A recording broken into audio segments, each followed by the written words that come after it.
Pinalakas ng Nueva Ecija Police Provincial Office o NEPO ang kampanya laban sa ilegal na kalakalan ng tabako sa lalawigan, kung saan nagresulta ito sa pagkakaaresto sa 10 suspek at pagkakasamsam ng mga kontrabando sa magkakahiwalay na lugar sa 3 magkakasunod na araw na operasyon noong April 6, 7 at 8. Unang nasabat ng mga otoridad ang tinatayang 1.02 million pesos na halagan ng ilegal na sigarilyo matapos harangin ang isang puting van sa isinagawang checkpoint operation sa gabi ng April 6, 2026. Bandang alas 11:30 ng gabi nang sitahin ng mga pulis ang isang puting Nissan Urvan sa bayan ng Zaragoza.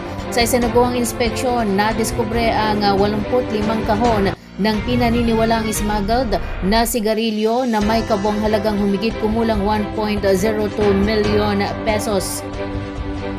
Agad na inaresto ang 2 suspek na kinilalang isang 46 anyos na driver at 36 anyos na pahinante matapos mabigong magpakita ng kaukulang dokumento para sa kanilang kargamento.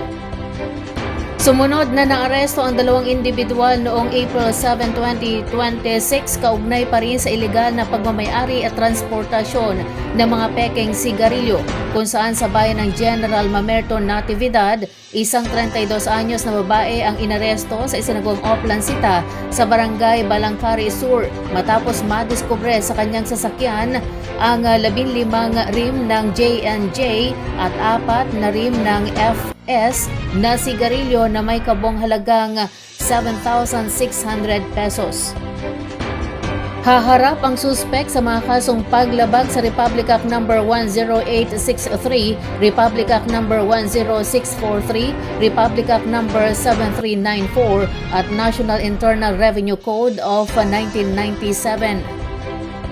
Samantala, sa San Isidro, isang 38 anyos na lalaki ang naaresto matapos ang maikling habulan kasunod ng checkpoint operation.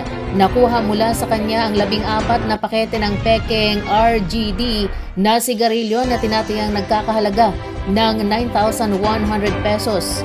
Inihanda na ang kasong kriminal laban sa naturang suspek dahil sa paglabag sa Republic Act No. 8293 at Republic Act No. 8424. Habang nahuli ang 3 suspek at pagkakasamsam ng mahigit 230,000 pesos halaga ng kontrabando sa magkakahiwalay na operasyon noong April 8, kung saan isang 64 na taong gulang na babae na may dalang 538 rim ng pekeng sigarilyo na tinatayang nagkakahalaga ng 220,000 pesos. Samantala, sa Science City of Muñoz, nahuli ang isang kahina-hinalang individual na may dalang smuggled na golden bind na sigarilyo. Sa isinagawang body search, nadiskubre rin ang 2 sachet ng hinihinalang shabu na may kabuang bigat na 0.5 gramo at halagang 8,700 pesos. Sa Santo Domingo naman, naharang sa checkpoint sa Barangay Balok ang isang 61 taong gulang na lalaki matapos mahulihan ng mga sigarilyong modern na brand na walang buwis na nagkakahalaga ng 3,710. Sa kasalukuyan, nasa kustudiyan na ng mga operating unit ang mga suspek habang inihahanda ang pagsasampa ng kaukulang kaso laban sa kanila. Patuloy namang pinaigting ng mga otoridad ang checkpoint operations sa lalawigan bilang bahagi ng kampanya laban sa mga smuggling at iba pang ilegal na aktibidad. Opisyal nang inilunsad noong April 6 sa Fort Ramon Magsaysay, Palayan City, Nueva Ecija ang 2026 iteration ng Philippine-United States Joint and Combined Exercise na Salaknib na pinagsamang pwersa ng Philippine Army, United States Army Pacific, Japan Ground Self-Defense Force at Australian Army. Layunin ng nasabing ehersisyo na palakasin ang kakayahan ng mga sundalo sa Mission Command Systems, interoperability, joint warfighting gamit ang aviation integration, combined arms operations at mga operasyong nakatuon sa lupaing kapaligiran. Sa kauna-unahang pagkakataon, nakibahagi bilang mga kalahok at observer ang Japan at Australia sa Salaknib na siyang itinuturing na pinakamalaking edisyon ng naturang pagsasanay mula nang ito ay magsimula noong 2015 sa ilalim ng Mutual Defense Treaty ng Pilipinas at Estados Unidos. Ayon kay Major General Efren Morados, Vice Commander ng Philippine Army at Land Component Command Luzon Commander, mahigit 7,000 katao ang kalahok sa ehersisyo ngayong taon. Patunay umano ng matibay na pagkakaisa at iisang layunin ng mga bansang kasali. Dagdag pa niya, layon ng salaknib na palalimin ang interoperability ng iba't ibang pwersa at patatagin ang seguridad sa rehiyon laban sa mga umuusbong na banta. Samantala, binigyang diin naman ni Major General James Bartolomes na ang salaknib na nangangahulugang panangga ay sumasalamin sa pagkakaisa ng apat na bansa sa pagtatanggol ng kapayapaan at seguridad. Sa mga susunod na linggo, magsasagawa ang mga kalahok ng iba't ibang pagsasanay tulad ng jungle operations, live fire exercises at small unit tactics. Tututok din ang mga ito sa pagpapahusay ng koordinasyon sa intelligence, maneuver, sustainment at command and control functions. Ang salaknib ay magsisilbi ring paghahanda para sa mas malaking joint exercise na balikatan na gaganapin mula April hanggang May, kasunod ang ikalawang yugto ng salaknib mula Mayo hanggang Hunyo 2026.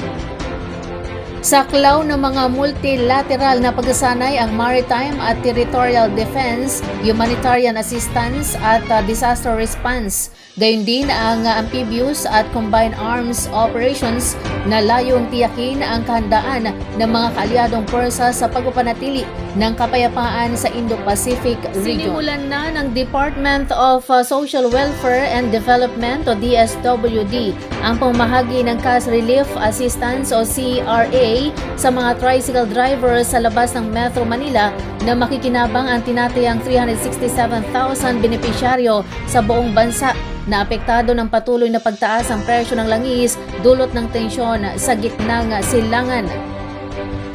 Ayon kay Rex Gatchalian, kalihim ng DSWD, ipinatupad ang programa sa direktiba ni Ferdinand R. Marcos Jr. kung saan sabay-sabay itong inilunsad sa lahat ng rehiyon at bawat benepisyaryo ay tumatanggap ng tig 5,000 pesos. Sa Cabanatuan City, isa sa may pinakamalaking bilang ng mga tricycle driver at operator. Personal na binisita ni Gatchalian ang payout site kung saan target mabigyan ng ayuda ang humigit kumulang 7,000 benepisyaryo sa loob ng ilang araw. Isa sa mga nakatanggap ng tulong si Raymond Rayo, isang tricycle driver na nagsabing malaking bagay ang ayuda para sa pangangailangan ng kanyang pamilya tulad ng pagkain, bigas at iba pang pangunahing gastusin. Nagpahayag din siya ng pasasalamat sa pamahalaan sa tulong na kanilang natanggap.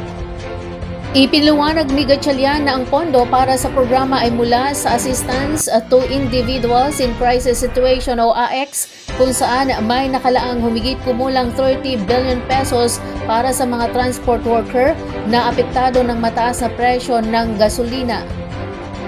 Binigyang diin din ng kalihim na itinuturing ng pamahalaan ang mga transport worker bilang mga individual na nasa krisis, kaya't ang tulong ay bahagi ng mas malawak na social protection program at hindi simpleng fuel subsidy lamang. Dagdag pa niya, target ng pamahalaan na mapalawig ang ayuda sa lahat ng sektor ng transportasyon sa labas ng Metro Manila, kabilang ang jeepney drivers, Transport Network Vehicle Service o TNVS drivers, motorcycle taxi riders at delivery riders bago sumapit ang April 30. Gayunpaman, nilinaw ni Gatchalian na sa unang bugso ng pamamahagi ay mga rehistrado at lisensyadong driver lamang ang kasama, habang ang may kulang o paso na dokumento ay maaari pang maisama sa susunod na payout kapag nakumpleto ang kanilang requirements. Tiniyak din ng DSWD na sapat ang pondo para sa mga susunod pang distribusyon matapos umabot sa humigit kumulang 1.3 billion pesos ang naipamahaging ayuda sa Metro Manila. Samantala, tumanggap din ng tulong ang mga repatriated overseas Filipino workers sa ilalim ng Sustainable Livelihood Program ng DSWD. Ang kwalipikadong benepisyaryo ay binigyan ng 20,000 pesos kasama ang karagdagang 10,000 pesos na maaaring umabot sa kabuang 30,000 pesos upang makatulong sa muling pagsisimula ng kanilang kabuhayan. Isa sa mga benepisyaryo na si Beverly Manansala ay nagsabing gagamitin niya ang tulong upang makapagtayo ng sari-sari store at maliit na karinderya. Nagpasalamat naman ang DSWD sa pakipagtulungan ng mga lokal na pamahalaan at mga partner agency sa maayos na pagpapatupad ng payout at hinikayat ang mga benepisyaryo na sundin ang itinakdang schedule upang maiwasan ang abala at pagkaantala sa distribusyon ng ayuda.